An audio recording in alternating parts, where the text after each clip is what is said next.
વડોદરા શહેરના વોર્ડ 19માં ભાજપ દ્વારા વડાપ્રધાન નરેન્દ્ર મોદીના મન કી બાત કાર્યક્રમનું આયોજન કરવામાં આવ્યું હતું. હનુમાનજી મંદિર ખાતે યોજાયેલા આ કાર્યક્રમમાં રાજ્યના કેબિનેટ મંત્રી ઋષિકેશ પટેલે કાર્યકરો સાથે કાર્યક્રમ નિહાળ્યો હતો. કાર્યક્રમ દરમિયાન વડાપ્રધાનના સંબોધનમાં એક પેડ દેશ કે નામ અભિયાન સહિત વિવિધ રાષ્ટ્રીય મુદ્દાઓ પર ભાર મૂકવામાં આવ્યો હતો. વડોદરા શહેરના વોર્ડ 19માં ભાજપ દ્વારા મન કી બાત કાર્યક્રમનું આયોજન કરવામાં આવ્યું હતું.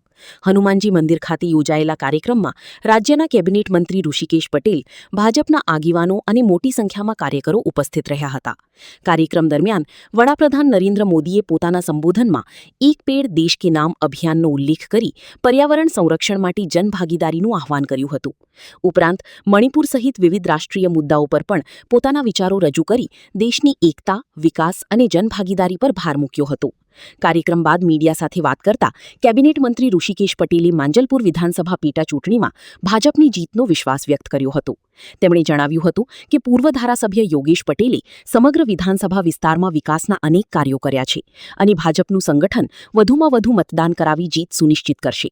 સાથે જ તેમણે એવું પણ દાવો કર્યો કે કોંગ્રેસ અને વિરોધ પક્ષને પણ ભાજપની જીત નિશ્ચિત હોવાનું જણાઈ રહ્યું છે. મન કી બાત આદરણીય પ્રધાનમંત્રી મોદી સાહેબ દ્વારા આખા ભારતમાં એક નવી ઉર્જા, એક નવી સંદેશા સાથે એમનો આ કાર્યક્રમ વર્ષોથી પ્રસારિત થતો રહ્યો છે અને એના કારણે દેશના વિભિન્ન ભાગોની અંદર કોઈ નાના મોટા વિષયો સાથે દેશની સમક્ષ એ વાતે પ્રસ્તુત કરતા હોય છે. મણિપુરનું વાદ્યની આજે વાત કરી છે, એક પેડ માં કે નામ, વોટર કન્ઝર્વેશન, પાણી સંગ્રહ કરવાનો વિષય હોય, દેશમાં જાગૃતિ લાવતો આ મન કી બાતનો કાર્યક્રમ દેશને ઉત્તરથી દક્ષિણ અને પૂર્વથી પશ્ચિમ તમામ લોકો એકબીજાને ઓળખે, એકબીજાની સંસ્કૃતિથી એમનો પરિચય થાય એ પ્રમાણે આખા ભારતનો એક ચિતાર, એક નકશો રજૂ કરતા હોય છે. સાથે લોકોમાં પરંપરાગત રીતે ક્યાંય લાલબત્તી ધરવાની જરૂર હોય, ક્યાં એવું લાગે કે લોકોને આ નવી મુહિમની અંદર જોડવાની જરૂરિયાત જણાય, તો એ વાત પણ આ મન કી બાત દ્વારા મુકાતો હોય છે.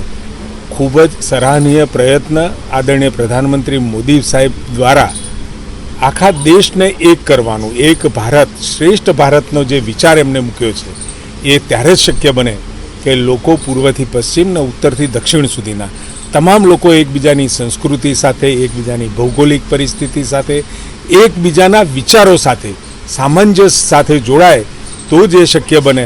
અને એ દિશામાં આ મન કી બાતનો કાર્યક્રમ હંમેશા મહિનાના છેલ્લા રવિવારે એમના દ્વારા પ્રસારિત થતો હોય છે. લોકો પણ એમને ખૂબ બધા સૂચનો, ખૂબ બધી નવી વાતો એમના સુધી મોકલતા હોય છે અને એ બાબતોમાંથી એ લોકો સુધી, દેશના તમામ લોકો સુધી એ વાતો પણ